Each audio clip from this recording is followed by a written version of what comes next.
Everything in this world is based on money and power. He lived a happy life as a child until the day he lost everything to the monsters. After that, he began insane training with swords and magic to become the strongest and take his revenge. Thus, rankings determine a person's position and also what awakens their desires. For this reason, strength and intellect are aspects evaluated in this classification system. In addition, connections and wealth also contribute to someone's position. Likewise, people's professional occupations are taken into account. In this period when everything is evaluated, a boy observes the landscape. With that, the journey of a young boy is about to begin. Then the story begins in the small village of Tully. Meanwhile, Lo was chopping wood with his tool, carrying out the work with precision. As soon as he finished, he looked at the pile of wood with satisfaction, completing the task. Soon, a little boy appeared and asked him to sharpen his blade, and he agreed. Right after, a girl appeared and hit the boy, who fell to the ground in surprise. At that moment, Yuna complained, telling them to stop asking Lo to do all the work. The boy justified himself, saying Lo seemed free, but she replied that he always got distracted easily. Then Yuna scolded her friend, saying they were using him as a tool,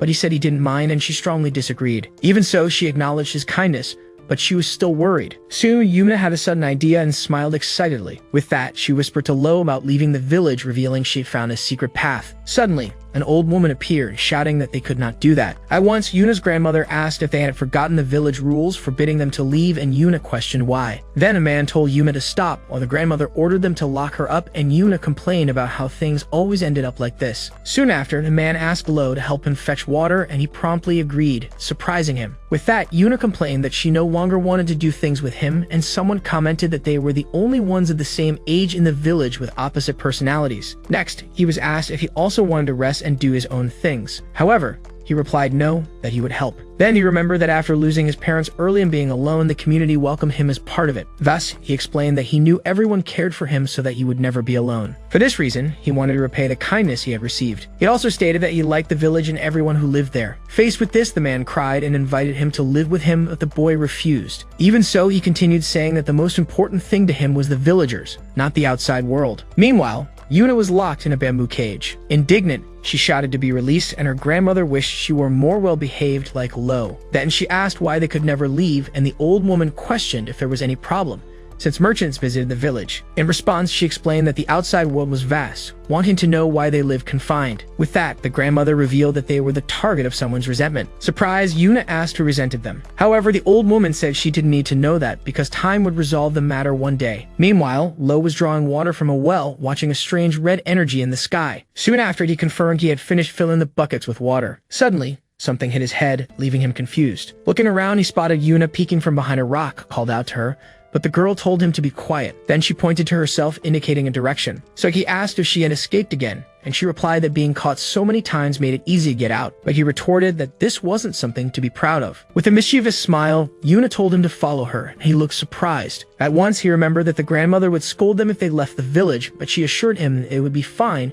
It was only for a short time. Soon she looked straight at him, saying she wanted to show him something. Faced with that, he showed an expression of surprise and curiosity. Thus, the two walked along a trail in the forest as sunlight filtered through the trees. Suddenly, she pointed ahead. Then she announced that they had arrived, making him open his eyes wide in surprise. At that moment, his gaze reflected the light of the sky. Soon, the two stopped at the edge of a cliff overlooking a vast valley of the bright blue river. Radiant, she asked him to look and exclaimed how vast the outside world was. With that, he was amazed by what he saw. Then, with a delighted smile, he expressed that it was incredible. She then smiled at him with a meaningful look. Soon, she asked if he knew the rules of the outside world, and he, confused, wanted to know which rules she meant. At that moment, the two were sitting reading a book she had secretly obtained from a merchant. As she turned the pages, she explained that in the outside world there was a ranking system that classified people by professions. In addition, she said that everything was ranked, from weapons to food, even wealth, which led to intense competition. Faced with this information, he realized that the outside world also had its own rules. Excited, she declared that she wanted to become a ranking adventurer. Then she expressed her desire to travel to many places, compete with rivals, and become an adventurer admired by all. At that moment, his eyes reflected determination upon hearing her words. However, he recalled the village rule of never leaving, but she, irritated, stated that she didn't care as she had already decided to go. In silence, he looked at the hand extended to him. Then she stood up, reinforcing the invitation to go together on an adventure. Without hesitation, she said that he needed to go to the outside world, leaving him confused. Then she asked if he remembered the attack of a giant bird. Immediately, he recalled the moment when, at 5 years old, she had been attacked by that creature. In that same scene, he, still a child, protected her, attacking the giant bird with a piece of wood while emanating a mysterious energy. With that, she recalled that he had saved her from the creature that day. Not quite believing, he asked if that really happened, and she, excited, confirmed that she had seen a green energy, while he wondered about the strange sound he had heard. Soon, she continued, saying that since then she knew that, although he was distracted, he had a special power. Determined, she stated that when he gave his all, he was stronger than anyone. Once again, she extended her hand, saying he would shine even more out there and reinforce the invitation to adventure together through the world. At last, she leaped joyfully as the two walked through a field of flowers. At that moment, Lo remained silent for a few seconds before thanking Yuna. However, he still loved the village and therefore stated that he could not go. Irritated, she called him stubborn and hit him with a branch. Soon after, she declared she didn't care anymore and left him alone while he asked her to be careful on the way back. Then he watched her leave, deep in thought. While reflecting, he pondered her decision, something he had never imagined, and also about the rankings. At the same time, the sky displayed vibrant shades of blue, yellow, and orange. For a few minutes, he remained seated, watching the sunset. Finally, he decided he should return to the village. However, as he looked at the sky, he noticed something strange in the distance. Surprised, he asked himself what that was on the horizon. Suddenly, he saw a huge floating object in the sky, questioning what it could be. The strange artifact shone intensely with a blue aura as it emitted a strong energy. With wide eyes of astonishment, he watched without understanding what was happening. Soon, the object fired a powerful beam of light toward the ground. Instinctively, he tried to shield himself when the beam hit the forest, causing a huge explosion. Dazed and frightened, he could barely understand what had just happened. Looking around, he ran desperately, questioning whether that object had already disappeared. With an expression of pure despair on his face, he could not believe what he was seeing. He tried in vain to convince himself that everything was fine, that nothing bad had happened. At the same time, he thought of Yuna, of the grandmother, and of the villagers, overcome with worry. Quickly, he rushed toward the village until he stepped on the edge of a huge hole. Terrified, he realized that the village had also been struck. Before him, a gigantic crater stretched out under an orange sky, a sign of devastation beyond measure. With his heart racing, he stared at that scene, shocked, questioning what it was. Frightened, he tried to convince himself that it couldn't be the village, but he couldn't believe what his eyes were seeing. Desperate, he cried out the names of Yuna, the grandmother, and anyone else, pleading for an answer for someone who might still be alive. Suddenly, flashes of memory invaded his mind, bringing the image of a young Yuna smiling, saying that everything would be fine and that she would always be by his side. With eyes wide open and a trembling voice, he muttered disconnected words. At the same time, he had a vision of all the villagers smiling, telling him he was not alone and that from that day on, they would be his family. On his knees at the edge of the crater, he gazed at everything with an expression heavy with pain. Overcome with grief, he expressed his disbelief, asking why something like this had happened. Through tears, he lamented that once again all he had done was watch, unable to act. Anguished, he cursed, thinking that once again it was far too late. At that instant, a warrior appeared in the distance, observing the vastness of the crater. Slowly he approached, while Lo remained on his knees, both wearing serious expressions. Immediately, Lo sensed the man's presence and followed him with his eyes as he drew near. Then the warrior asked if he was a survivor from Tully village, and with a trembling voice, he confirmed it. At last, with a firm look, the man said that this, without a doubt, must be very hard for him. Next, the warrior assured him that the island had vanished, and Lo, confused, asked what island he was talking about. Soon, the man questioned him if he happened to know what that really had been. Desperate, Lo grabbed the warrior, begging for answers, asking what had happened to the village and to the people. With tears streaming, he shouted through his sobs, trying to understand what that was. Under pressure, the warrior kept a serious expression, but sweat trickled visibly, showing his tension. Then he extended a note to Lo, saying that he should give up on the village and go immediately to the indicated place where he could live safely. However, Lo would not accept such a vague answer and demanded an explanation, pointing at all the destruction around them. Faced with that, the warrior, seized by anger and despair, shouted that the entire village had simply vanished, and that this was not a world for a boy to get involved in. With his face wet with tears, Lo reached out his hand, pleading for more answers. But the man turned away, telling him to forget everything that had happened, because that was the only thing he could do now. Moreover, he asked him not to try to find out anything else, stating that there was no reason for him to be sacrificed as well. Even through his tears, Lo refused vehemently, declaring that he knew, deep down, that despite being distracted, he possessed a special strength. Suddenly, a green aura began to envelop his body, revealing that when he took something seriously, he became stronger than anyone. Surprised, the warrior looked at him, unable to believe what he was witnessing. In that moment, Lo, consumed by pain, questioned how someone could simply forget all of that. With a determined expression and energy pulsing around him, he declared that he would go to that island and bring everyone back, no matter what it took. Then Lo saw himself in a ruined setting from when he was young. Meanwhile, he remembered that his parents had died in a landslide. In the darkness, he saw himself alone and curled up. At that moment, a hand comforted him when he felt helpless. Soon, the villagers began to take care of him. In addition, Yuna, always smiling, was there, and she always stayed by his side. However, everyone there were good people who could not bear to see others suffer. Thus, now emanating a strong energy, he declared that he could never forget them. Then he promised that he would go to that island and bring everyone back. At that moment, the warrior was surprised, questioning the amount of prana. Thus, he noticed that the space around Lo was distorting. With that, the prana, the mental energy of living beings, emanated intensely from him. It is a force that everyone can have, but few use consciously. However, talented people are capable of using it on purpose. Although invisible, those with great power can make it visible. In addition, some races possess a special type of prana, and it is said that the villagers of Lo's home are part of one of those races. Soon, the warrior muttered, recognizing him as the survivor of Babel. Then he thought that the boy would develop in a few years, without needing protection. Thus he prepared himself as a thrown sword appeared and stuck firmly into the ground. With that, the warrior ordered him to take the sword to go to the island. He also added that he would train him if he saw potential in him. At that instant, Lo showed surprise at the proposal. Meanwhile, the warrior emanated a red aura and ordered him to attack as if aiming to kill. Then both prepared for the clash, enveloped in their auras. Soon, the young man charged at him with his sword. The strike was blocked, and the warrior noted that his opponent was still a novice with the sword. Even so, he felt an enormous pressure coming from him. However, he realized that above all, that pressure was even greater than he had imagined. With that, the wave of prana he emanated was extraordinary. Soon, the warrior thought that he was impressive. Then he acknowledged that he was truly powerful. The column of green energy then emanated intensely, rising high into the air. After that, the warrior explained that the place was called the Island of the Gods. Normally, it floated over the ocean, but it rarely appeared in different places, destroying everything. However, he confessed that he tried to stop this, but the island slipped from his control again. According to a theory, people engulfed by that light were taken to the Island of the Gods. Thus, Lo asked if he would also be taken by touching the light, but was warned that it was only a theory and no one knew what would really happen. Soon after, he wanted to know what he should do, and the warrior said there was a direct approach. With that, he explained that he needed to be among the top 10 in the adventurer's ranking. Then Lo repeated the word thoughtfully, pondering about that ranking. At last, he learned that adventurers were professionals who explored and developed unknown territories. Then the warrior continued, saying that among all rankings, that one had the largest number of participants, and its top 10 were true monsters. With that, Lo learned that by reaching that position, he could go to the Island of the Gods.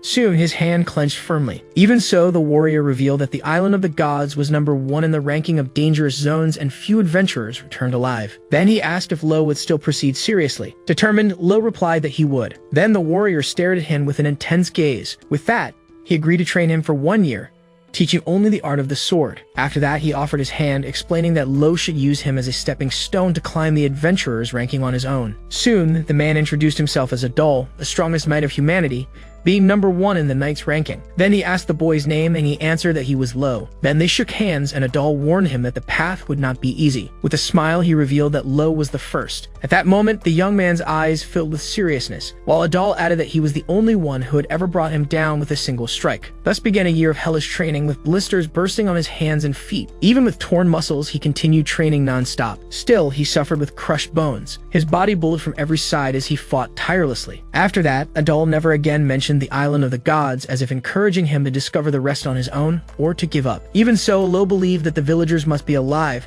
and that was all he could keep believing in. At that moment, he questioned why the village had vanished and what that mysterious island truly was. Meanwhile, his shoes wore down from the intensity of training. Soon, he rose, determined to find the truth. With that, he swore he would climb the adventurer's ranking. 1 year later, the two were together in a lush landscape. Then, Adol asked if he was ready, and he replied that he had been ready for a long time. At that moment, his eyes showed great determination. Soon, Yuna exclaimed that she wanted to become a ranking adventurer. Long ago, she had invited him to go on an adventure together. However, Yuna, who longed for the outside world, had disappeared, and now it was he who was setting out on a journey. With that, he decided that he would carry her dream for now. Then, Adol invited him to set off. He agreed with seriousness. Then the knight noticed that at 17 years old, his disciple had grown greatly, and Lo replied that it was a true leap in growth. Thus began the adventure of the young warrior, disciple of the strongest knight of humanity, toward the Island of the Gods. The map displayed the kingdom of Balter and the small village of Tully. Soon after, the royal capital, Trakista, appeared as an impressive city. Right in the center, the local branch of the Recognition Bureau rose as an imposing building. Inside it, a girl slept over a table, surrounded by piles of books. As time passed and the hour drew near, she still remained in a deep sleep. Suddenly, she awoke with a start, realizing she had overslept. At that moment in the hallway, a woman asked if she had spent the night studying rankings again, to which she replied that it was no problem since she worked at the Recognition Bureau. In response, the other emphasized that precisely because she worked in that sector and determined so many people's rankings,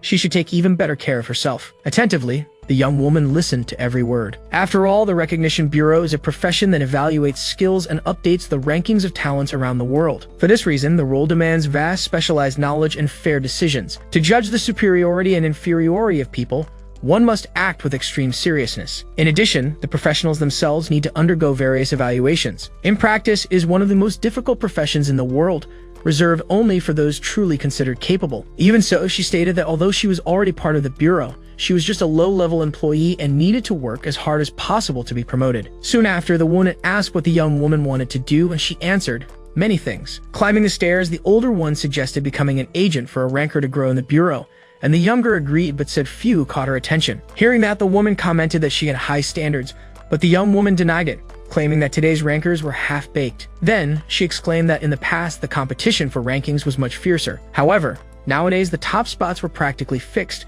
which made the presence of the bureau members lose its meaning. Even so, she argued that rankings only had value because they were constantly updated. Laughing at the situation, the woman asked if she was a ranking maniac, and the young woman confirmed naturally, describing herself as a severe case. Soon after, she began to wonder if a rising star might appear capable of completely overturning the current rankings. At that instant, the woman revealed, surprised that perhaps that star was right there. Farther ahead, a room full of people waited, sitting on benches. Seeing the scene, the young woman asked if that was the third year of the Adventurer Ranking Registration exam, and if it was always so crowded. Hearing that, in fact, there were usually fewer people. In response, the other explained that the increase might be related to the forest of Azaban, recently added to the danger zone ranking about 2 months ago. Understanding, the young woman nodded, and the other commented, at this time there were many promising candidates. Pointing discreetly, she highlighted a man, the mercenary ranker 753, Owl Darkus, leader of the Red Dragon Company, and also a high-level novice blacksmith. Soon after, she indicated another, the archer ranker 402, Eddie Markman, a member of a renowned family of archers, whose older brother held the 7th position in the ranking.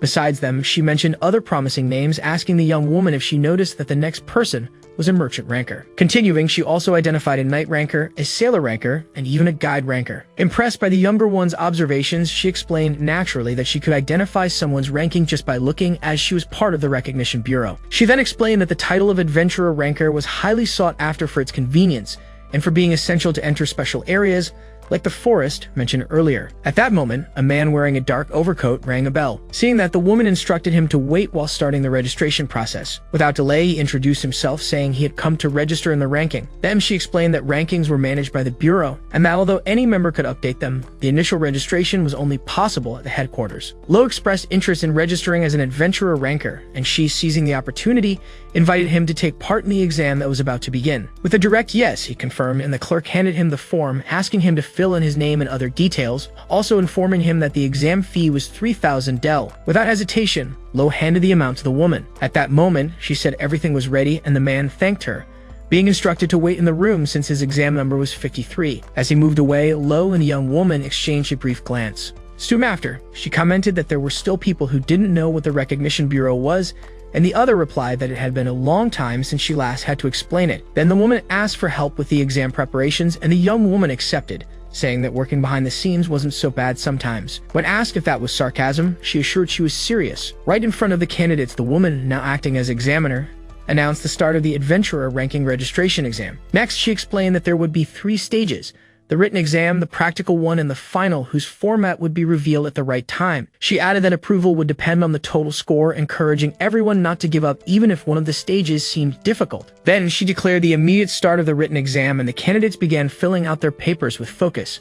Soon after, a student noticed, surprised, that the test was difficult and covered a variety of distinct topics. When the time ended, the examiner announced the closure of the written exam. With that, she informed them that the practical stage would take place in the forest in 2 hours, asking them to wait on site while the tests were graded. Right after, the assistant asked for help with the grading, and the examiner promptly agreed to collaborate. The two then sat at the table and began reviewing the piles of exams. Suddenly, the assistant widened her eyes as she came across one of the sheets. Immediately, she recognized the handwriting of number 53 as Lo, the one with the lifeless eyes. Startled, she was shocked by what she saw. Next, she noticed that the test was completely wrong with numerous failing marks. Despite the impact, she continued correcting, reflecting on the disastrous performance before her. 2 hours later, the examiner addressed the students and announced the start of the practical exam, revealing that it would consist of a treasure hunt in the forest. In her explanation, she clarified that candidates should collect the listed items to earn points. Fighting was forbidden, and the item belonged to whoever touched it first. Meanwhile, 2 men boasted of their skills with medicinal herbs and insects, confident in their chances. Right after, the examiner officially declared the start of the second stage, making everyone sprint into the forest. Already among the trees, the assistant commented that she could finally rest a bit.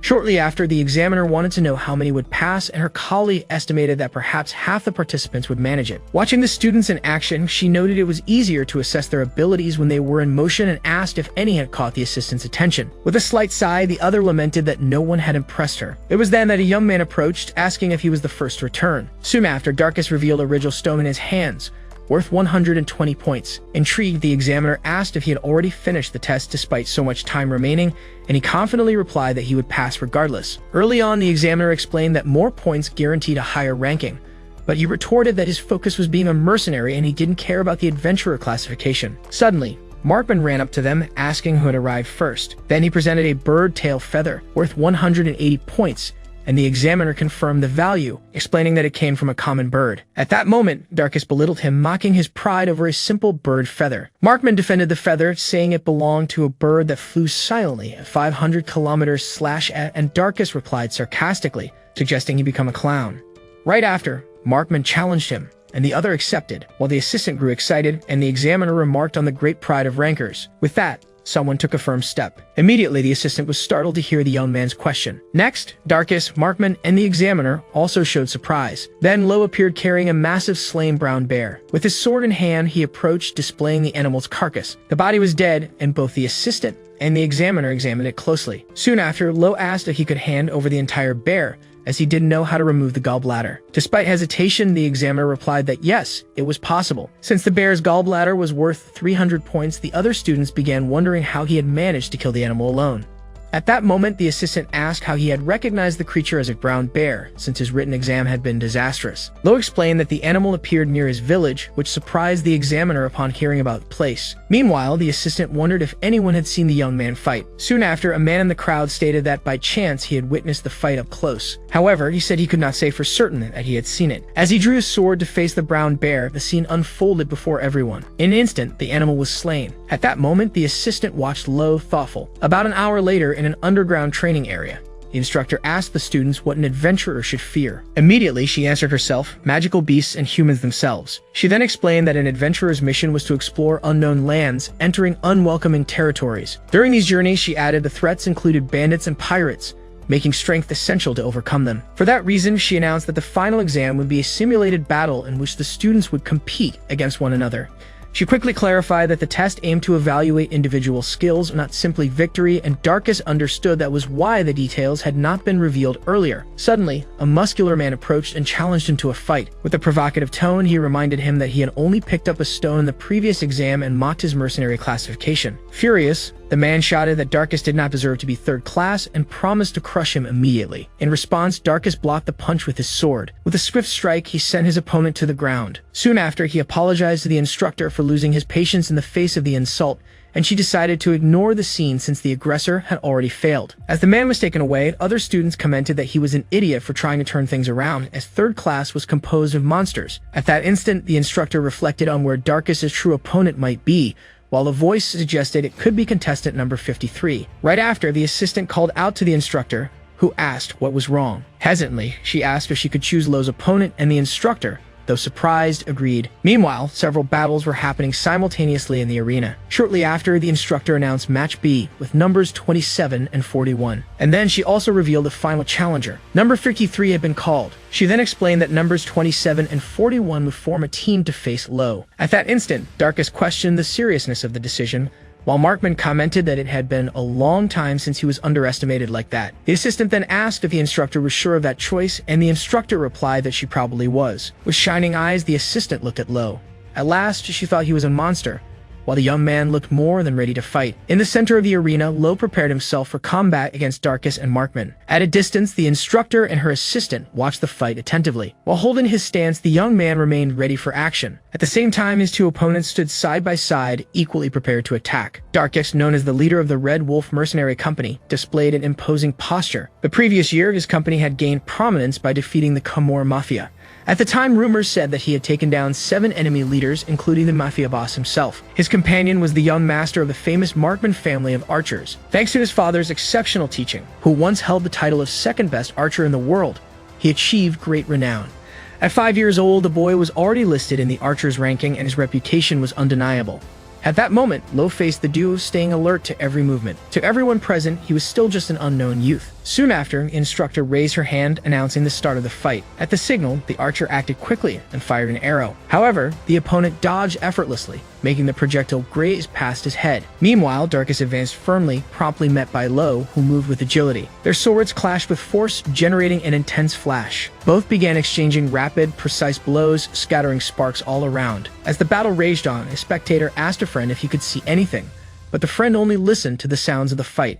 Keeping his eyes fixed on his opponent, Lo maintained total concentration. Trying an offensive, Darkus lunged but was surprised by the young swordsman's quick defense. At that instant, the mercenary leader showed surprise at the boy's speed. In response, the youth spun his body to deliver a counterattack. Fixing his gaze again, he noticed several arrows approaching rapidly. He looked up, spotting the archer readying another shot. One of the arrows was cut in midair with a precise sword strike. He then blocked and deflected all the others with firm, calculated movements. Faced with the scene, the nearby spectators gasped as the ground cracked under the impact. One of them, narrowly missed by an arrow, stood frozen in shock. From above, Lo stared down at his two opponents, who were already preparing to continue the confrontation. It was then that Darkus remarked that the swordsman was surely a high-ranking knight, and the archer, surprised, admitted he had never seen anyone like that. In response, the young man asked if they were also affiliated with other rankings. The archer replied he was 402nd in the archer's ranking, and the mercenary leader added that he held the 753rd position in the mercenaries' ranking. Hearing this, the youth simply said he understood, as a green aura began to manifest around him. Soon after, he declared that if he defeated them, he would surely rise to the 3-digit rankings. The emerald energy expanded around him, instinctively forcing the spectators to step back. Astonished,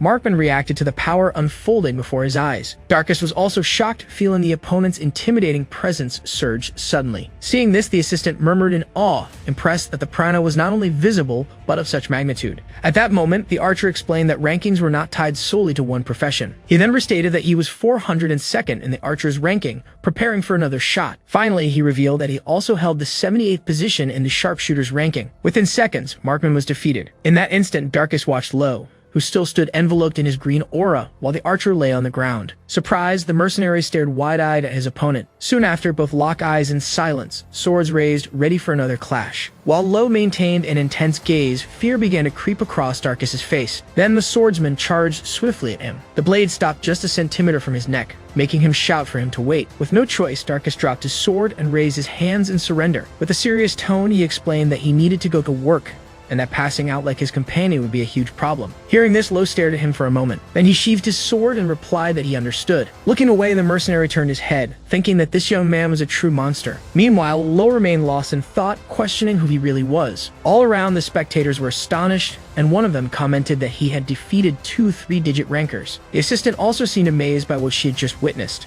At that moment, the instructor raised her hand and officially declared Lo's victory. She then turned to her assistant and asked where she was going, as she saw her run off in a hurry. Running through the corridors, the assistant arrived in a room full of monitors and began typing quickly. Before her, the screen displayed an exclusive agency database. Wasting no time, she searched for candidate number 53. Soon the name appeared, Lo Tully. Upon viewing the information, she noted that he was 17 years old with no registered ranking experience, concluding that he likely lived in an isolated place. The search also confirmed he had no criminal record nor ties to any cult. Impressed, she exclaimed that this was a true discovery, amazed by the talent that had been hidden until then. Next, she dashed out of the room without hesitation. Shouting Lo Tully's name, she desperately begged him to accept her as his exclusive agent. However, upon arriving, she realized he was already surrounded by other agents interested in hiring him. With a frustrated sigh, she lamented having arrived too late. Complaining, she said exclusive offers should only be made after properly investigating a candidate's identity. Curious, Lo asked what exactly an exclusive recognition agent was. Running toward him, she answered enthusiastically, promising to explain everything. She said an exclusive agent is someone assigned to a ranker to update their personal ranking. She explained that normally one must wait for the agency to send an evaluator to perform the update. However, with an exclusive agent, the ranking could be updated instantly. She added that this type of agent was especially valued by adventurers who travel constantly. At that moment, she pulled something out of her pocket. She revealed that recognition agents possess an exclusive terminal, the Rank Tel, with direct access to recent information. She emphasized that to climb the rankings efficiently, he should seriously consider hiring one. Reflecting for a few moments, Lo pondered the idea of climbing the rankings more efficiently. Soon after, he said he had one condition. Turning to the other agents with the assistant at his side, he raised his voice. He asked if there was anyone there capable of putting him in the top 10 of the adventurer's ranking. At such a bold question, both she and the others showed surprise. While whispering among themselves, the agents said that the top 10 was reserved for true monsters, and that despite Lo's sword skills, that alone wasn't enough. Hearing their comments, he watched them in silence. On the other hand, the assistant seemed clearly upset. As he climbed the stairs to leave, she watched him intently. Suddenly, she shouted for him to wait and ran toward him. Soon the two were walking side by side through the courtyard, heading toward the building's exit. At that moment, she called him by name. Curious, she asked why he wanted to reach the top 10 of the ranking. Without changing his tone, he replied that it was none of her business, keeping his steady pace. Even so, she insisted, saying that she would make it her business. Determined, she declared herself his exclusive recognition agent. Hearing that, he seemed irritated by the idea of being guided to the top by her. Soon after, he said he didn't want to put a child in danger, which made her stop, shocked by his words. Outraged, she exclaimed that before being a child,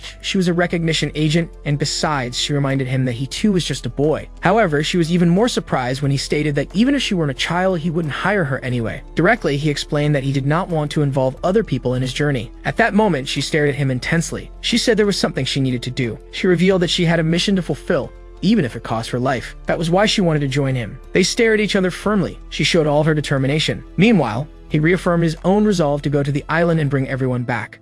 Recognizing her feeling, Lo said that she also had something she needed to do. Side by side, they stopped in front of the building, which loomed in the background like a symbol of the beginning of this new alliance. Soon after, the assistant extended her hand, promising to take him to the level of an elite ranker. He accepted the gesture and for the first time revealed his full name, Lo Tully. Firmly, the two shook hands. As night fell over the city, it was illuminated by hundreds of lights shining under the dark sky. Inside the room, the space was tidy and softly lit with a wide view of the illuminated buildings. With a smile, she asked if he liked the place. She then explained that she had rented the room for a few days so he could use it as a temporary base. Seeing how organized the place was, he praised her competence. Dropping her bags on the floor, she replied that it was nothing. However, upon learning there would be a one-week trial period, her expression suddenly changed.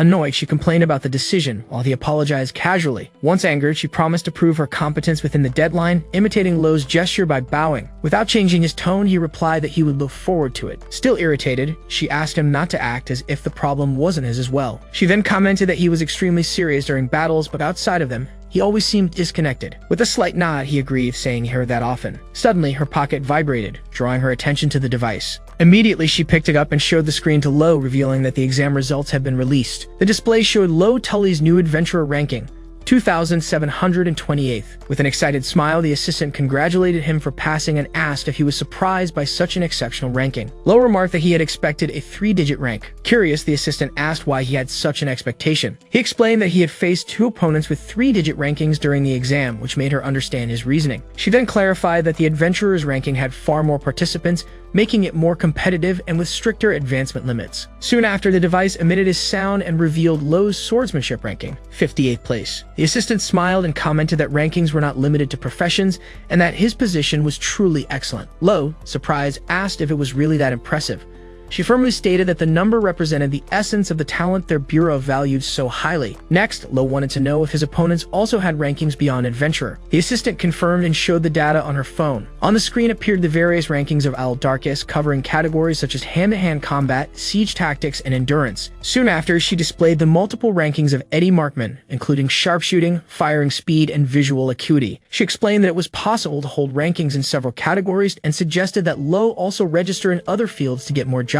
However, he replied coldly that he was not interested in finding work. Smiling lightly, the assistant said that even in a short time, she was beginning to understand his way. She deduced that Lo wanted to reach the top 10 of the adventurer's ranking as quickly as possible. Seriously, she concluded, He wanted to go to the island of the gods. Lo stared at her in silence with a serious expression. Then he asked how she knew that. She explained that this was the special privilege reserved for the top 10 in the ranking, and that was why she had questioned him after the test. Lo merely nodded slightly. In response, the assistant said that in return, she would also reveal her personal situation when the right time came. Lo agreed that would be fair for both of them. However, she commented that her situation was not something easy to explain to someone newly registered. Lowering her tone a little, she revealed that what she sought was the darkness of the rankings. Lo raised an eyebrow, questioning what she meant by that, but the assistant quickly brushed it off, saying it was nothing important. Soon after, she turned to him with curiosity. She wanted to know where so much power and skill with the sword came from. Calmly, Lo revealed that he had become a disciple of a knight named Adal a year ago. The information left the assistant astonished. She grabbed Lo's shoulders and started shaking him, asking if he meant Adal, the number 1 knight in the ranking. Lo confirmed simply. The assistant's eyes widened, surprised that he had been Adal's disciple for only a year and yet already showed such composure. She commented that Adal was famous for never teaching swordsmanship to anyone, even after receiving hundreds of requests. She added that there were rumors he intended to pass on his legacy to the next first place in the knight's ranking, which motivated many to train relentlessly to reach him. Shocked, she concluded that Lo was the chosen heir. She stated that if other knights knew about this, they would probably faint. Casually, Lo asked if Adal was really that amazing. The assistant replied without hesitation. Adal was considered the strongest swordsman in the world. Lo then calmly stated that he had cut Adal with his own sword. In disbelief, the assistant said that was impossible. Confused and shaken, she decided to check the data again. The device displayed the name Tully, recently registered in the database. As she analyzed the data, Lo remained silent, simply watching. A flashback then appeared. Adal asked Lo what his surname was. Lo, confused, said he didn't know what that meant. Adal then instructed him to adopt the name Lo Tully if he truly wanted to reach the island of the gods by the shortest path. Adal added that the risk was high, but if everything went well, they could obtain precious clues. Lo watched him in silent attention. Both stood in a circular structure, likely a hidden training ground. Lo stated that he understood the mission. Back in the present, the assistant stared firmly at Lo. She said that Tully didn't sound like just any alias. With his hand closed over his chest, Lo declared that Tully was the name of his precious family. The assistant smiled, understanding and thanking him for sharing something so personal. Soon after, Lo suggested that they rest for the day since her tasks as a recognition agent were done. Without a word, the assistant removed her hat. Surprised, Lo watched her silently. With wide eyes, he asked if she was a girl. Confused, she answered that huh. Startled, she asked if he had only just noticed. Lo apologized sincerely. She gripped her hat in frustration, not knowing whether to laugh or scream. Finally, she thought to herself in exasperation, is that all he has to say? At that moment, a carriage stopped on a quiet street in the city. Inside the house, the assistant sat reading a newspaper in the sunlight. As she continued reading, her expression grew increasingly surprised. Soon after, she greeted Lo as he came down the stairs, remarking that he had woken up early. In response, he looked at her with a serious expression. Then he murmured something about fetching water, but she interrupted, asking in confusion. Even so, he answered that it was nothing and greeted her, receiving a good morning in return. Next, she tied her hair back and suggested they go have breakfast. Then she lightly touched her hat, thinking it would be a long journey, but acknowledging this was only the first step. Excited, she proposed a strategy meeting to help him enter the adventurer ranking. Later, in a cafe, she explained that to climb the rankings, he would need achievements. She soon mentioned that land development or exploration were basic tasks, recommending he accept missions for now. As she spoke, he listened attentively, and she explained that many relied on the strength of an adventurer and that missions offered ideal rewards for beginners. She then showed a device explaining that with it, missions could be obtained easily. Finding the device convenient, he listened as she offered once more to be his exclusive agent, but he replied that he would think about it. Next, he asked if there were missions capable of rapidly raising his ranking, and she explained that high difficulty missions indicated by the Bureau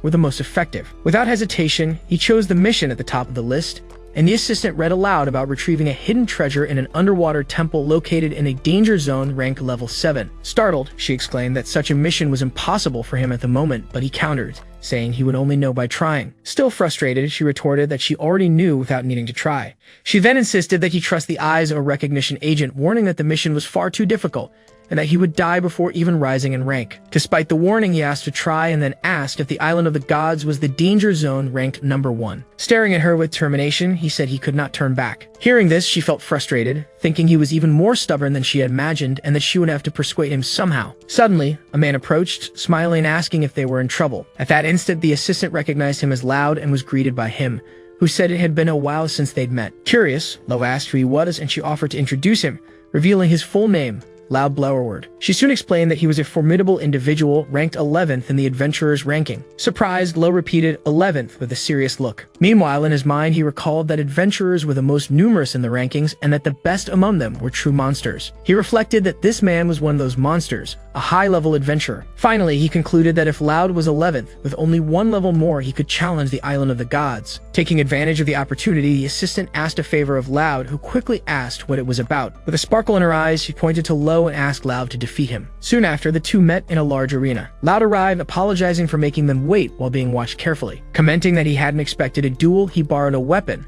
a light spear, but one he deemed sufficient.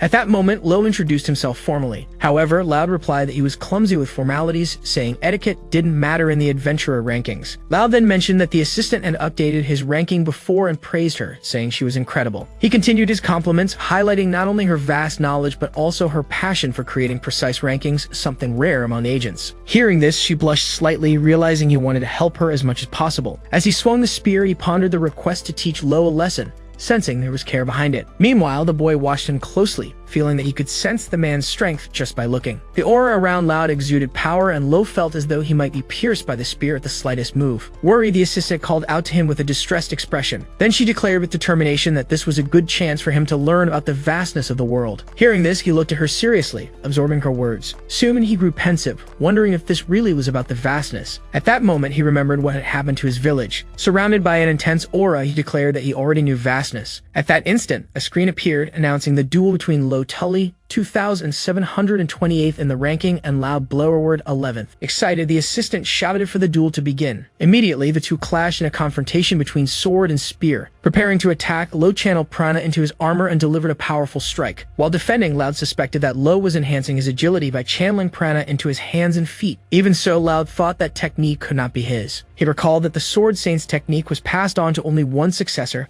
making it impossible for this boy to have learned such a secret skill. The next instant, he was attacked from behind, forcing him out of his thoughts. Both clashed again, with Loud managing to block the strike. Soon after, Loud smiled and remarked that he was feeling quite relaxed. Lo gritted his teeth, intensifying the exchange of powerful blows. During the clash, Loud realized that the opponent's prana was greater than his own and possessed an unusual glow. Then Loud leaped and retreated to gain distance. Watching his movement, Lo showed confusion. At that moment, Loud questioned him about his race, only to be asked a question in return. Loud stated that he couldn't pretend not to know, because that glow was not something acquired later. Spinning the spear, he declared that he would make him talk if he stayed silent. Soon after, he drove the weapon into the ground with force. Then he asked if Lo also knew how to use enchantments. Lo looked at him, surprised by the question. Then Loud began an incantation, narrating about a horse galloping fiercely and catching its breath as it crossed mountains. His aura intensified into a golden glow. All around, countless swords emerged from the ground as he continued the chant, describing a paulownia tree and the surface of the water. Finishing with a prayer for peace and a leap, he revealed it to be an enchantment of the wind-blocking tribe. The assistant, anxious, called out to Lo, urging him to use his own as well. The opponent glared at him firmly and warned that otherwise he would die. At last, Lo looked back at him with unwavering seriousness. At that moment, Lo prepared himself to face the energy blades rushing toward him, under the assistant's watchful eyes. Soon after, Loud adjusted his glasses with a focused look. Surprised, the boy recognized that this was something unusual. Then the opponent raised his spear, summoning the surrounding blades with imposing force. Next, Loud unleashed a powerful wave of energy in Lo's direction. Despite the onslaught, Lo managed to defend against the barrage of attacks with his sword. However, the opponent declared that an ordinary weapon should not be able to block that kind of enchantment. Immediately after, he snapped his fingers with confidence. With that, the boy found himself completely surrounded by countless energy blades. Even so, he continued to dodge and defend with agility. Thus, the clash came to a close, with Loud still standing while Lo lay on the ground. Despite this, Lo faced the situation with a serious and determined look. Soon after, Adal approached and explained that the boy still had difficulties using prana. He added, however, that with time, Lo would be able to master techniques. Curious, Lo asked what those techniques actually were. In response, Adal told him to watch closely as his own sword began to radiate a red aura. He then declared that he would show the simplest technique first. At that instant, the boy's sword shone intensely with a blue light, activating the lightning blade technique. He then launched himself swiftly against Loud, who observed the approach as a gale technique. The opponent noted the speed of the strike and made a brief comment about it. Loud defended with his spear, creating a shield with the weapon itself. Meanwhile, the boy kept pressing forward with his sword at high speed. Then Loud made small golden blades appear around him. With them, he advanced rapidly, brandishing several energy lances. Soon, the two clashed with great force. Loud dodged the attack at the last second, recognizing an ultra-fast slash invisible to the naked eye. He then hurled his spear at the opponent. Even so, the boy managed to defend with his sword. However, the impact sent him flying backward violently. Thrown into the air by the force of the strike, he soon landed hard on the ground, his face showing exhaustion. Before him, Loud remained standing, praising his performance. Even so, Loud snapped his fingers again and commented that the barrier was still far too high. The assistant and the boy watched, shocked as the gleaming swords surrounded them. Surprised, she showed clear unease at the sight. Lo was also struck by the gravity of the situation. At that moment, Loud raised his hand and warned them not to underestimate the adventurer's ranking. Immediately afterward, the golden swords rained down on him in an unrelenting storm. An explosion of energy and dust rose at the impact site. When the dust settled, the boy was revealed lying in a crater, surrounded by blades driven into the ground around him. It was then declared the end of the clash, with Loud as the victor, proudly holding his 11th place in the ranking. The warrior asked the assistant if she was satisfied, and she thanked him. She commented that the boy had certainly understood, and he agreed. His gaze shifted to the body lying on the ground.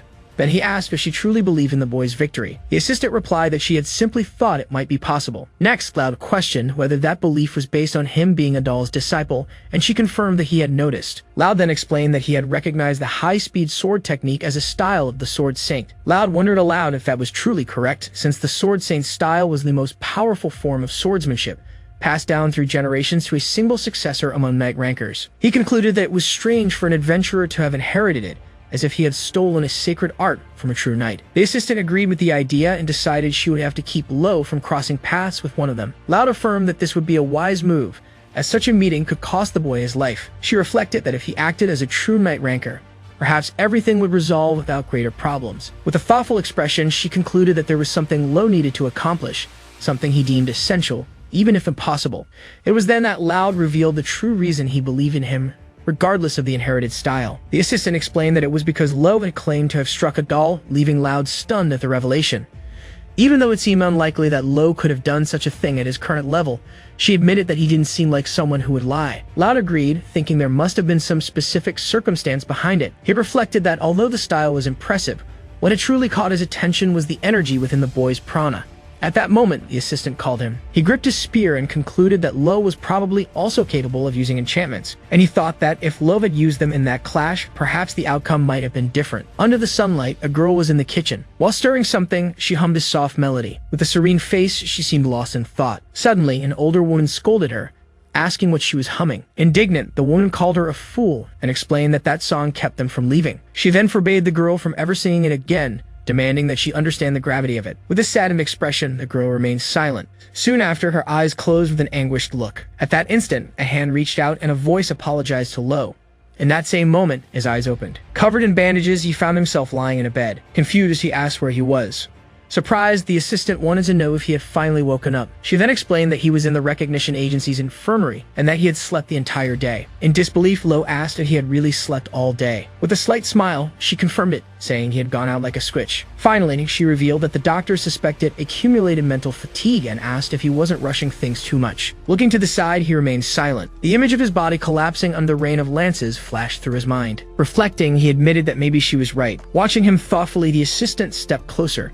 Gently touching the bed, she revealed that she needed to tell him something important. Curious, she asked if he knew what enchantments were. With a surprised expression, Lo answered that he did not. She then explained that enchantments are a special use of prana, exclusive to certain races and highly valued by the greatest warriors. Wanting to know more, he asked if Loud was one of them.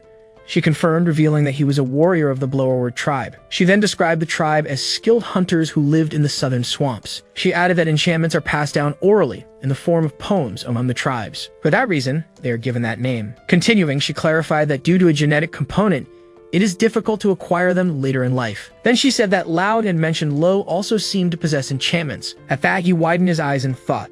In that same moment, the image of the girl humming in her kitchen appeared in his mind. With a slight nod, he replied that yes, he did. Radiant, the assistant expressed her joy. Excited, she shouted that enchantments were a tremendous trump card and that he could become an elite ranker. Right after, she showed him the phone, saying she had found the perfect mission for him. On the screen appeared a mission, an investigation of the Azaban forest, a danger zone ranked 48th. Intrigued, he asked if it was just ecological research. She confirmed, but with a worrisome detail. She revealed that people had been disappearing in that forest, including high-ranking adventurers who vanished without a trace. She further explained that if he discovered the cause, he would easily climb 200 positions, though the risk would be considerably higher. Without hesitation, Lo stated that he would accept the mission. He then wanted to know if she had suggested it because she believed in his ability. With a sincere smile, she answered, "Of course." Soon the assistant, excited, said they needed to complete the acceptance procedures. Then she warned that in the Azaban forest there were animals with hunting bans and restricted areas, advising Lo to be careful even with his presence authorized. Curious, he asked what would happen if he failed to follow the rules. With seriousness, she replied that his ranking would drop. She then explained that failures or damages directly affected an adventurer's reputation, as the ranking reflected credibility. With that, he understood the importance of obeying the guidelines. She then confirmed the mission through the phone.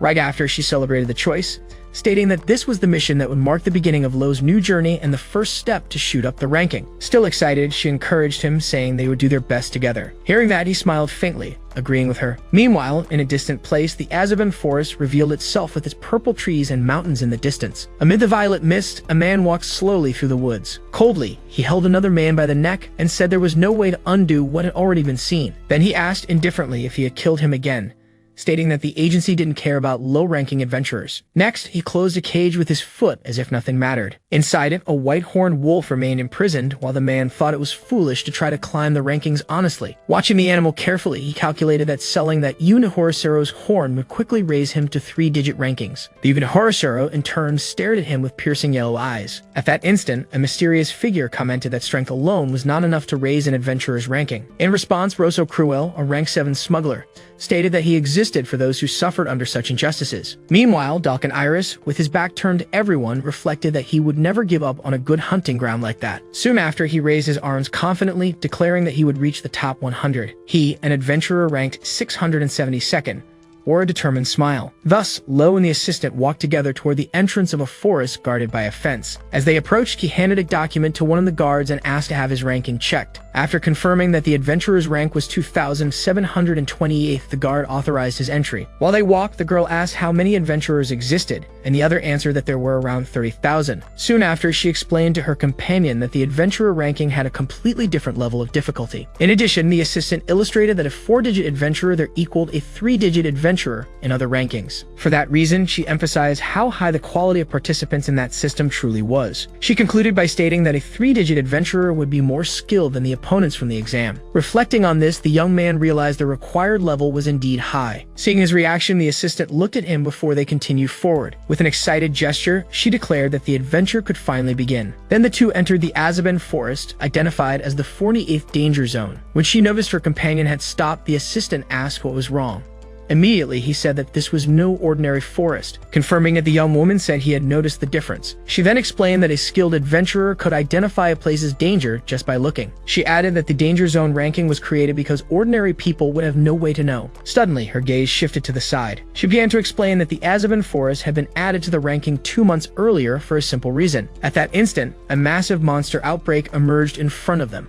The assistant hid behind the warrior, asking for protection, and he told her to leave it to him. With that, the young man charged forward and struck the creatures with his sword. At that moment, a winged monster dove quickly to attack him from above. He turned instantly and intercepted the creature with a sword slash. Then he leaped toward other insect-like monsters to continue the fight. With a single sword strike, he defeated the remaining monsters. Right afterward, his companion asked if the technique he used had been taught by a doll, and he confirmed it. He explained that he had learned various techniques from a doll, but still couldn't use most of them, though he believed he was close to mastering the second one. At that moment, a huge Brad Orc ranked 126 appeared before them. The creature roared in their direction. Faced with the threat, the adventurer decided it was time to test his new technique. He then charged at the Orc while channeling the energy of his technique mid-path. Soon after, he announced the name of the ability: Lotus Flower. With that, he unleashed a cross-shaped strike that hit the orc squarely. The blow landed on the creature's chest, which remained standing as the energy dissipated. He watched the result of his attack. Beside him, the assistant observed the scene with her hands raised. When the orc lunged to attack, the young man grabbed his companion and fled, admitting that his technique had failed. He justified himself, saying he thought it would work, and the girl reminded him of his duty to protect her. While they ran, she warned him they were approaching a cliff. At that instant, he held her tightly and warned that they were going to jump. Immediately,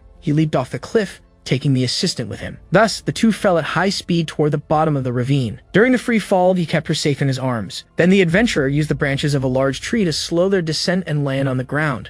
After landing, the assistant was completely dizzy from the maneuver. He sighed in relief, and she scolded him for not warning her of the plan beforehand. With a sincere tone, he apologized, explaining that it had become a habit from a doll's training, and she questioned what kind of training that was. Without giving an answer, The young man simply looked away. Soon after, they arrived in a new clearing, and he scanned the area. The assistant then pointed excitedly, revealing that they had luckily arrived at the target area for the research. She went on to explain that the ecosystem research had to be redone, and that 20% was still pending. She revealed that the remaining part of the research was exactly where they stood, finishing with the explanation that this was where the great monster outbreak had occurred. At that moment, a stag with large antlers was seen drinking from a stream. Noticing her companion's silence, the assistant called to him. He then commented that the plants and animals in the area were all unknown to him. Faced with this, the young man looked at the forest and concluded that this was a true adventure. At that moment, he remembered when Yuna had invited him on an adventure. Thus, he reflected on the journey Yuna had so long desired. Back in the present, a rustling in the bushes drew both their attention. As he began to move, the assistant stopped him and asked him to wait. At that instant, a white magical beast emerged from the bushes and the young woman began to identify it. As the creature walked past them, the assistant reached out her hand to stop it. At that moment, he asked if he should defeat the beast, but she immediately refused while checking a device. Right after, she identified the creature as a royal horn, a rare species ranked 4 on the verge of extinction. Noticing the injury on the animal's leg, she knelt down to tend to it. He asked if she knew how to treat it, and the assistant confirmed, recalling that she had learned basic medicine for rankers. Then she suggested they set up camp there, since as an evaluator, she could not abandon the creature. Faced with the proposal, the young man simply agreed. The young woman then justified that protecting the royal horn was part of the ecological research, and he said he understood. Later that night, they camped around a fire. Near the flames, the assistant slept beside the royal horn. Away from the camp, the warrior trained alone in the middle of the forest. While holding his sword, he prepared to execute the technique middle. Soon he practiced the strike lotus on a tree. The energy slash from his sword hit the trunk with force. After training, he concluded his effort was pointless. With that, he threw himself exhausted onto the grass with his sword beside him. Lying down, he looked upward as he reflected. In his memory, he was fighting another, more powerful warrior, in which he had used a technique called Spear Arts Zen. Back in the present, he admitted to himself that he had been completely powerless in that fight. As he watched butterflies, he thought that he could not go to the island of the gods in his current state. With that thought, he stretched out his hand and decided he needed to become stronger. Soon after, he sat on the ground, deep in thought.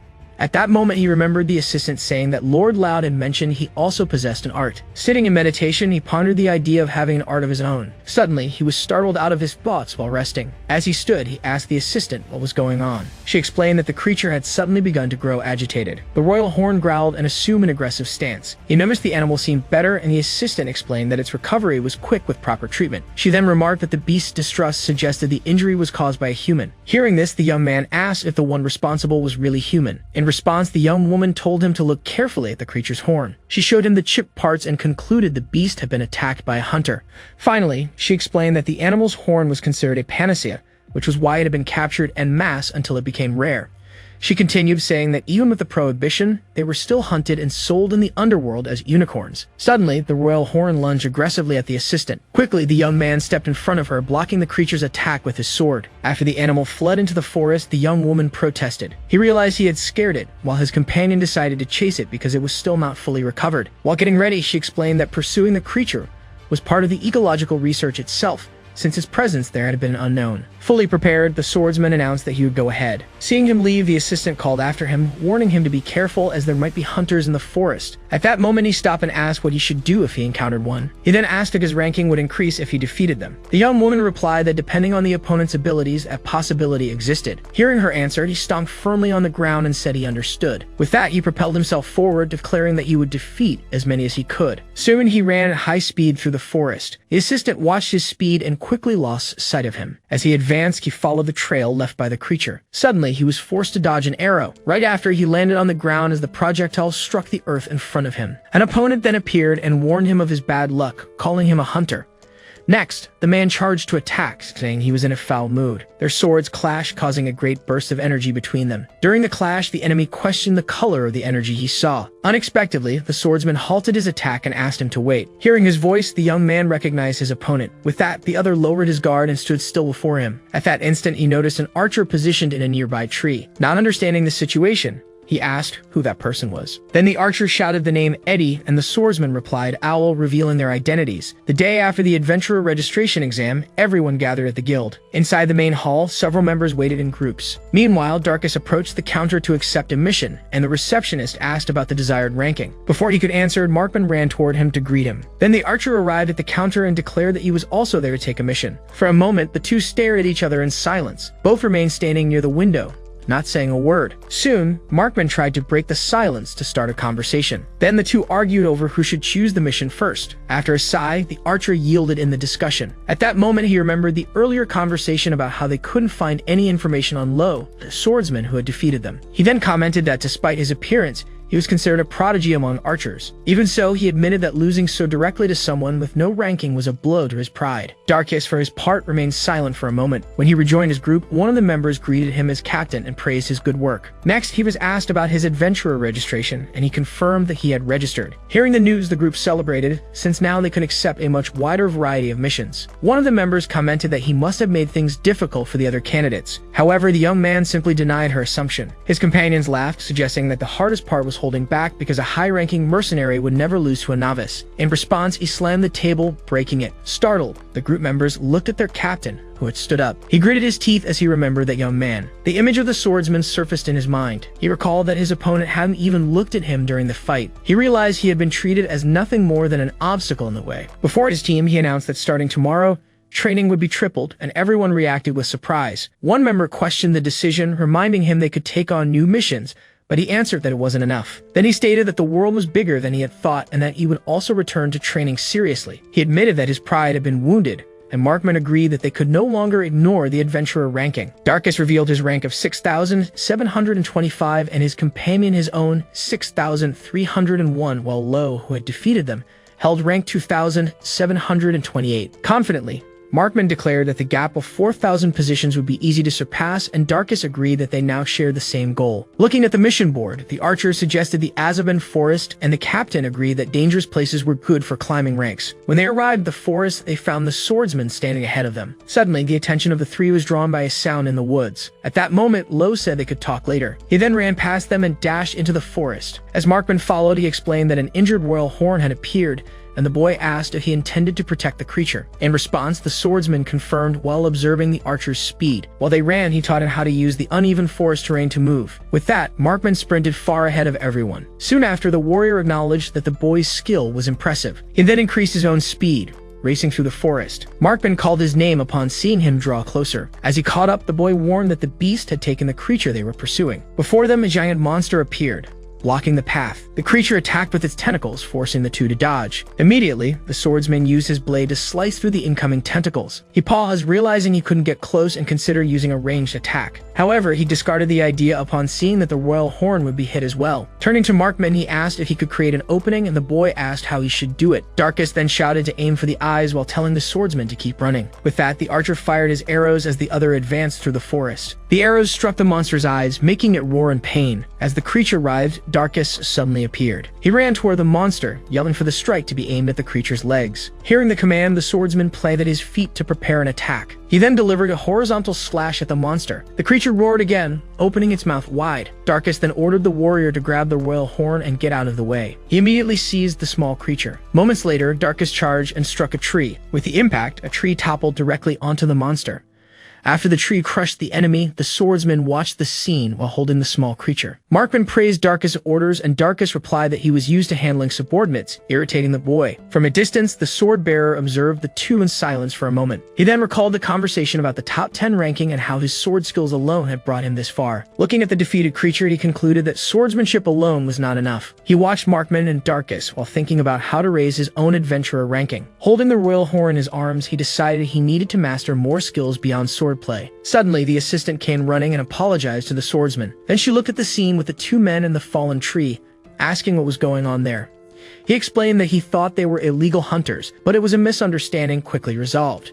Hearing that, the young woman remarked that it was good he hadn't attacked recklessly and had settled things peacefully. Even so, she looked at the two involved and considered lowering their ranking for the confusion. Right after, she said she was joking, but warned she would do it next time, and both agreed to be more careful. Next, Darkus whispered, asking why the young man was traveling with an evaluator. He answered that it was easier to climb the rankings that way, but it also meant constant surveillance. Markman warned that most of the time he would only receive inflexible jobs and would travel a lot, but the girl denied that would happen. Despite her denial, the archer insisted, saying he was being used only for a purpose. Soon after, he asked if the swordsman knew why evaluators wanted an exclusive ranker, explaining that it was the only way for them to advance. He went on, saying evaluators are promoted when they update rankings, using rankers as a way to climb. While walking ahead, the young woman remained silent, and the archer concluded that she was simply using her partner as a stepping stone. He nearly repeated the word advance under his breath. At that moment, he recalled the evaluator's determination when she said it was something she needed to do. With that, he questioned himself if he was really being used, but concluded she didn't seem like that kind of person. Soon after, the young woman checked the surroundings, stating that it seemed safe. Suddenly, the royal horn rubbed against her, making her turn at the movement. The swordsman commented that they seemed to have become friends, but she complained that the creature didn't understand personal space. Darkus then called the animal an ungrateful wolf, and she replied that the attitude was due to the young man's frightening appearance. As he tried to defend himself, she cut him off, saying the fault was his scary aura, and walked away carrying the creature. He repeated her words while the evaluator remarked that something was bothering her. She then approached the defeated monster and identified it as a fisher of the forest. Next, she explained that such a creature had never been encountered before, as its natural habitat was cold regions. She also noticed that the monster had never been seen in the Azaban forest. With that, she asked her partner to record the creature's existence, and he agreed. Finally, she explained to the two companions that she was on a research mission and asked what they were doing there. In response, Darkus stated they were doing something similar and had received the mission from the evaluation office. Hearing that, the assistant found the answer strange, wondering if there had been any mission for mercenaries and archers in the Azaban forest. Soon after, she realized what had happened between the three. She understood that the swordsman had influenced them to accept the ranking mission. As she stroked the royal horn, she thought there was something important he still needed to understand. Right after, the young woman approached with a device and said she had good news. Then she explained that the speed ranking had been updated, as his sword technique had been accepted. The device showed that his overall position had risen from 58th to 26th. She asked if he was happy with the result, and the young man confirmed, though with some hesitation. With a smile, the evaluator commented that she had managed to witness the technique thanks to her instinct as a member of the evaluation office. He stared at her for a moment and asked what she meant by that. Then he questioned whether she was always that amazing.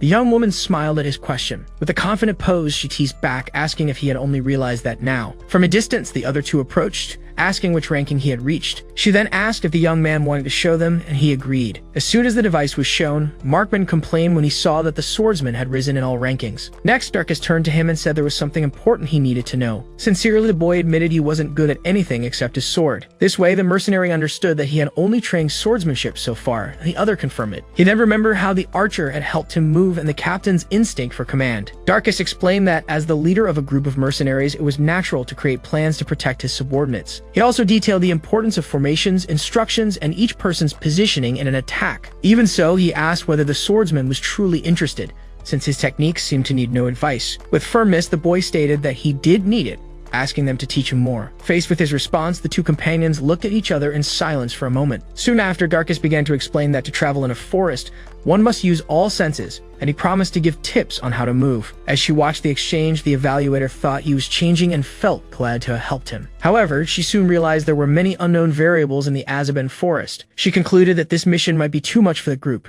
Meanwhile, a mysterious figure watched the group through a dark portal. Suddenly, two men appeared, and one of them remarked that he had found them while searching for the missing beast. Upon hearing that, the older one stated that their fresh organs could still be sold for a good price. The muscular man then said that even if they weren't like the beast, he would have to capture them anyway. Finally, he warned that whoever steps into a beast's territory should expect to be attacked by one.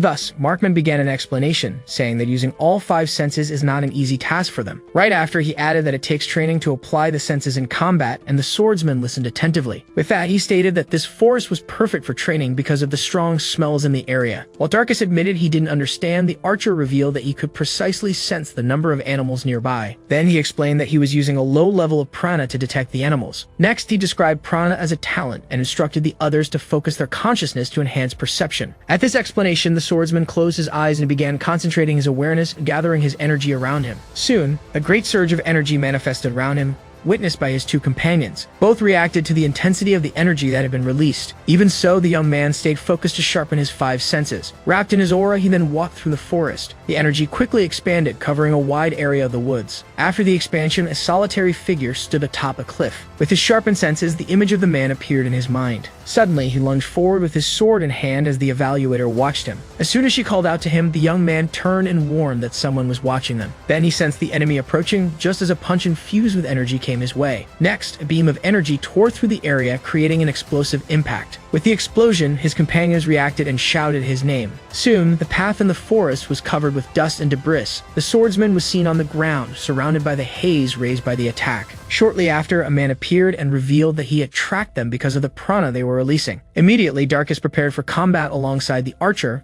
and demanded to know who the newcomer was. The image of the new adversary was reflected in the evaluator's eyes. He then turned to the two, and she warned them not to fight. She identified the man as Dalkin Iris, the adventurer ranked 672. Both realized that the man's ranking was very high and that he was stronger than they were. Dalkin noticed he had been recognized, and she replied that he was famous for his career. Then she added that he had been on the verge of reaching a 2-digit rank. Soon she described him as someone who had committed a crime and because of that had his ranking reduced. At that moment, another figure approached from behind Dalkin. A blonde man arrived out of breath, complaining that Dalkin was too fast, but Dalkin simply answered that he was slow. The newcomer then noticed the assistant, mentioning there was a civilian present, though he didn't know who she was. Then the young woman identified him as Russo Cruel, and the man reacted at the sound of his name.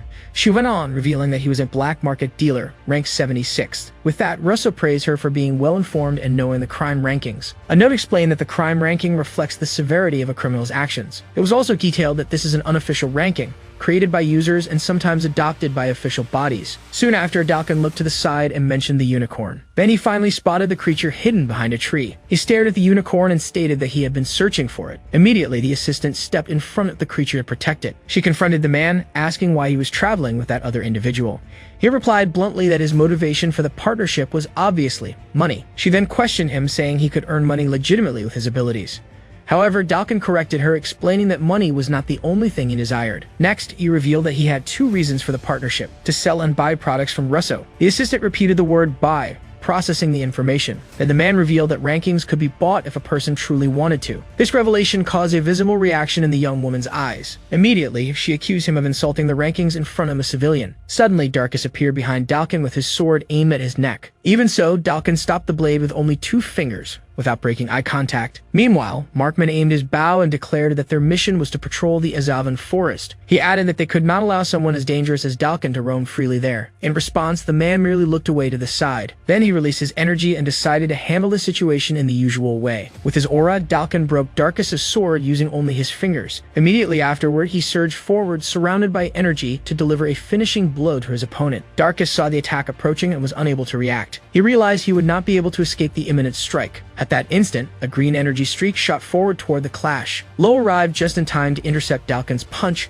and the impact of their auras generated a shockwave. Instantly, the attacker demanded to know who this newcomer was who had blocked his strike. Then the young man replied, saying that was supposed to be his line. With that, the 2 energies collided, creating a massive explosion in the area. Hey everyone, did you enjoy this story? I really liked it. If you want to follow the next part, make sure to subscribe to the channel and leave a like. See you in the next story, guys.